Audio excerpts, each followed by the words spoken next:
안녕하세요, 구멍입니다. 교정을 하게 되었습니다. 치아 교정이죠. 네, 제가 48세인데 이게 좀 어떻게 보면 늦은 나이에 이렇게 교정을 하게 되었는데요. 원래부터 이렇게 젊은 나이에는 교정에 대해서 그렇게까지 하고 싶긴 했는데 뭐 필요 있을까? 크게 문제 없겠지라고 생각을 하고 있다가 이제 이렇게 이번에 교정을 하게 되었습니다. 친구들이나 이제 일반 지인들은 뭐 지금까지 잘 살아왔는데 굳이 교정이 필요하냐 라는 말을 하는데, 제가 볼 때는 그렇지 않더라고요. 생각해 보면은 내가 원래부터 가지고 있던 일을, 그 치아를 그 기능적으로나 아니면 미적인 부분을 이렇게 생각했을 때는 비용을 들여도 그건 가치 있다고 생각을 하고요. 실제적으로 이렇게 보셨을 분, 제가 약간 턱도 좀 불균형이 있고요. 근데 이건 아마 어렸을 때부터 제가 그렇게 되었던 것 같고, 어렸을 때 아마 일찍 교정을 했으면 그 부분도, 이런 턱의 부조합도 아마 괜찮지 않았을까라는 생각을 합니다. 실제적으로 치과에서도 뭐 지금의 뭐 치아는 고칠 수 있지만 이런 턱 부분에 대해서는 뭐 양악 얘기도 하는데, 솔직히 양악은 솔직히 좀 무섭고 그 부분까지 하고 싶지 않은 부분이어서 그거는 안 하고 그냥 교정만 생각을 하게 되었습니다. 교정을 이제 생각하면서 이제 내가 이걸 왜 할까라는 부분도 생각을 했는데, 아무래도 이제 사진을 찍거나 이제 아니면 거울에 비춰지는 내 모습을 생각해 보면은 이게 너무 보기 싫더라고요. 보기 싫고 스트레스도 받고 사람들에 대한 그 인상적 측면도 생각이 되어서 그런 부분도 되게, 그 부분이 되게 컸던 것 같아요. 그래서 이렇게 교정의 부분도 알아보게 되었고, 교정을 하게 되면서 알아보니까 치과가 되게 중요하더라고요. 지속적으로 그거를 이제 치료해주고 케어해주고, 그 선생님이 그 한 치과에 계속 있을 수 계시냐, 만약에 치과가 이전을 하거나 아니면 그 선생님이 없어지거나 뭐 그랬을 때 뭐 치과 그 치료를 제대로 못 받는 경우도 있다고 해서, 저 같은 경우는 한 8군데 동탄에 있는 치과를 이제 돌아다니면서 확인을 했고요. 그러다가 이번에 저는 동탄 예나 치과에서 이렇게 교정을 하게 되었습니다.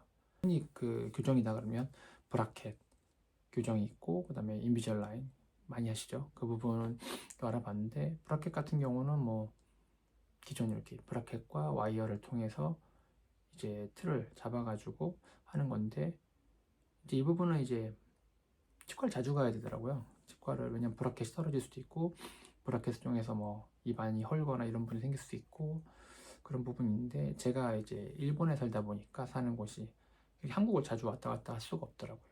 그래서 브라켓은 일단 제외를 했고요. 근데 인비절라인을 생각했을 때 인비절라인이 제 치아에 적합할 것인가, 교정에 대해서 그 부분이 되게 중요했는데, 다행히도 그 동탄 예내치과에서는 그 인비절라인으로 충분히 가능하다. 뭐 그다음에 충분히 그 선생님 자체도 뭐 경험이 많으신 분이어서 그 믿음도 가고 해서 그쪽으로 정하게 되었습니다. 참고로 이거는 저는 전혀 뭐 이렇게 어디서 뭐 지원을 받거나 이런 건 아니고요. 개인적인 기록을 위해서 이제 찍고 있는 것이기 때문에, 이제 뭐 1회차, 2회차, 3회차 이런 식으로 제 기록을 남길 것이어서, 만약에 뭐 인비절라인 통해서 뭐 교정하는 거에 대해서 궁금한 게나 뭐 있으시면 뭐 같이 뭐 물어보시면 제가 대답할 수 있는 대답해 드리고, 아니면 같이 공감되는 부분은 뭐 공감해 가면서 뭐 그러면 어떨까 생각을 합니다. 인비절라인은 일단 비용이 브라켓보다는 좀 비쌌고요. 그 아무래도 그 인비절라인의 그 뭐라고 해야 되나, 그 틀이죠. 플라스틱 비슷한 틀, 그런 틀을 마우스피스 같은 거를 계속 장착하고 있는데, 그것을 뭐 제조라고 해야 되나, 그 만드는 부분이 이제 미국에다 발주해서 이렇게 받더라고요. 그렇기 때문에 약 신청해서 한 달 가까이 걸리고, 그다음에 뭐 한 번에, 그다음 그렇다고 해서 뭐 몇 개월치 한 번에 받는 것도 아니고, 뭐 패키지라고 하죠. 한 팩 받고 한 패키지 받고 또 두 패키지 받고 이런 식으로 해서 그 일자에 맞춰서 계속 이렇게 마우스피스를 바꿔가면서 하는 것으로 이해하고 있습니다. 그렇기 때문에 뭐 비용도 비싸고 뭐 그런 부분이 있다고 하죠. 하지만 뭐 일단 밥 먹는 시간, 뭐 약 추천은 뭐 21시간이라고 얘기를 하던데, 그 3시간 동안은 밥 먹을 때만 빼고 먹고 다시 마우스피스 끼고 그렇게 해야 된다고 하더라고요. 그래서 꾸준히 해야 된다라는 부분. 그러나 치과에는 내원을 두세 씩 2개월에 3개월만 하면 된다 라는 큰 장점이 있었다고 생각을 합니다. 일단 윗니가 지금 상태가 많이 안 좋은 상태고, 그다음에 공간도 부족하고, 하지만 비발치로 이미 사람이 4개를 다 뺀 상태였기 때문에 윗니는 비발치로 확장을 이제 공간만 확보해서 하면 된다라는 것이어서, 일단 저는 이제 50만 원을 추가로 이제 들어가지만 이제 악궁 확장 장치라고 해서 입 천장에 그 뼈를 벌려줄 수 있는 악궁 확장 장치를 피스로 박아서 이렇게 벌려주는 장치를 이제 하는 것으로 했고, 그 첫 단계가 이제 각 그 악궁 확장 장치를 끼우기 위해 이 사이에 윗니 사이에 고무링을 끼더라고요. 고무링을 껴서 약 2주간 그 고무링을 끼므로써 이 사이간의 간격을 벌려놓고 2주 뒤에 악궁 확장 장치를 끼울 수 있게 그렇게 이제 하는 것으로 이제 현재 진행을 하고 있습니다. 그래서 악궁 고무링은 이제 이틀 전에 끼웠고요. 이제 그 끼운 것으로 이제 2주간 지난 뒤에 악궁 확장 장치를 끼는 것으로 되어 있습니다. 자, 앞으로도 진행 상황 영상을 통해서 올리도록 하려고 합니다. 잘 부탁드립니다. 감사합니다. 이곳은 통풍 예나치과이고요. 이제는 상담 받았었지만 본격적으로 진행하기 위해 다시 찾아왔습니다. 고객실은 저의 치아 사진이 보여지고 있네요. 물론 빨리 치료받고 싶고 오늘 빈량한 상태에서 선생님 모시기만 기다리고 있었습니다. 그 정기적으로 어떻게 오시는지 네. 일정을 저한테 좀 얘기해 주시면 제가 요거를 치료하는지 일단 네. 먼저 진행을 할 거예요. 일단은 지금 제가 이번엔 2달 정도 길게 보고 있고요. 네, 2개월 정도 계속 치료하실 계획이세요? 네. 그래서 있을 거고요. 그 다음부터는 이제 필요에 따라서 오시는 거예요? 한 2달에 그때 생각했던 건 이 다음 생각했던 거는 주시면은 제가 인비잘라인을 꾸준히 끼면 그때부터는 문제 없으면 2달에 한 번. 좋습니다. 어떨까? 네. 많이 그때 말씀하신 길어야 한 2-3달? 3달? 그러니까 그래서 그 정도 스판으로 오면 어떨까? 제가 일단은 처음에는 장치가 들어가면 기본적으로 처음 장치 2개 드리거든요. 네. 근데 멀리 계시거나 하는 분들은 4개 들어서 3달인데 2달 동안 계신다면 좋습니다. 저희가 지금 시작해서 제가 장치를 제작해서 디자인해서 만들면 네. 지금 기준으로 1달 정도 걸려요. 네. 그래서 1달 정도 오고요. 1달 후에 그럼 시작을 하시는데 그럼 1달이 더 남잖아요. 네. 2달이 됐을 때. 그럼 그때 제가 오셨을 때 일단은 2개를 먼저 저희가 장치 첫날 오면은 어태치먼트라는 거 저희가 다 붙이고요. 네. 꼈다 뺐다는 연습하고요. 그런 다음에 제가 2개를 드릴 거예요. 네. 그렇게 해서 2주 후에 오시면 그 다음에 제가 사실 저한테는 지금으로부터 한 6주, 한 7주 정도만 있으면 됩니다. 그렇게 하시고 출국하셔도 돼요.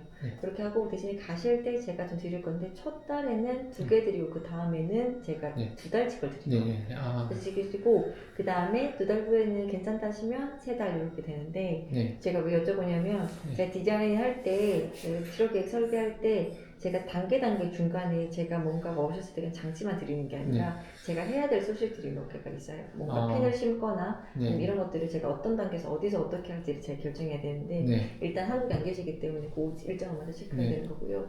두 번째는 저희가 입천장에 그 장치 확장 장치에 들어가는데 그 장치는 위쪽은 먼저 시작을 할 겁니다. 근데 아래쪽 위쪽을 하고요. 그다음에 위쪽은 오늘 저희가 첫 번째로는 기본적으로 그 장치가 들어가려면 이제 안쪽에다가 저희가 여기다 링을 끼워가지고 그 다음에 벌리는 걸 시작하고요. 그 다음에 벌린 게 어느 정도 되면 그때는 이렇게 가정이 되냐면 이렇게 치아 사이에다 저희가 이렇게 탑니다. 링을 끼우고 그런 다음에 본을 떠요. 그런 다음에 다시 일주일 뒤에 왔을 때 이제 핀을 심으면서 이 장치가 들어갑니다. 본을 뜬다는 위에 있는 본을 뜬다는 말씀이신 거죠? 이 장치를 만들 때 2주 때 왔을 때. 그래서 오늘 오시고 일주일에 한 번 더 오시고 그 다음에 일주일 때 오셨을 때 즉 지금으로부터 2주 후에 이 장치가 들어온다 생각하시면 될 것 같아요. 이쪽은 저희가 지금 제 계획대로 지금으로부터 해서 한 달 후에 시작하실 수 있도록 할 거예요. 근데 핀을 심는 단계도 마찬가지 제가 조금 일찍 심을 겁니다. 네. 심고 그 다음에 계셨을 때 보통 핀 심고 제가 2주 후에 네. 핀을 심고 잇몸뼈를 잘 자리 잡는데 제일 중요한 단계가 초반에 2주입니다. 네. 그래서 2주에 제가 한 번 더 체크하고 네. 괜찮으면 이제 연결하거든요. 네. 그래서 그런 것들을 최대한 2달 계시는 안에 제가 최대한 하고 네. 가실 수 있도록 그렇게 해서 장지 끼시고 오셔서 다시 체크하고 이런 식으로 하도록 하겠습니다. 그 핀 말씀하신 거는 아래쪽이죠? 네, 뒤로 밀기 위해서 하는 거예요. 네. 저는 그래서 오늘 생각했던 게 같이 진행된다 그러면 위는 링을 끼고 밑에는 혹시 본을 뜰 수 있는 건가 생각을 했거든요. 아니요, 스캔을 하는데 지금 11월 달에 저희가 스캔이 있는데 스캔본을 한 번 더 확인을 해보고요. 그다음에 스캔본에서 보고 필요한 부분들을 저희가 한 번 더 체크해보고 하겠습니다. 알겠습니다. 일주일 뒤에 오셨을 때 그때 클린 체크를 제가 보여드릴 겁니다. 그래서 클린 체크 보여드리고 그 다음에 그 상태에서 이제 이렇게 가정이 될 겁니다 라고 해서 거의 일주일 뒤는 최종본은 아닐 거고요. 그때 제가 한두 차례는 수정해서 보여드릴 수 있을 것 같거든요. 그 먹는 거에 제가 조심하거나 뭐 아니면 그런 게 있나요? 저희가 저희 쌤들 안내 드릴 거고 안내문 나갈 거예요. 알겠습니다. 그렇게 해드려야겠습니다. 예, 감사합니다. 그렇게 진행할 거고요. 알겠습니다. 그럼 그렇게 진행할게요. 감사합니다. 이제 베드로 와서 이제 링 끼기 위해서 이제 기다리고 있습니다. 옆에 있는 이런 링을 제 이 사이에, 윗니 사이에 끼고요. 최종 끼우는 게 이런 상태가 됩니다. 이제 2주 동안 잘 버텨보도록 하겠습니다.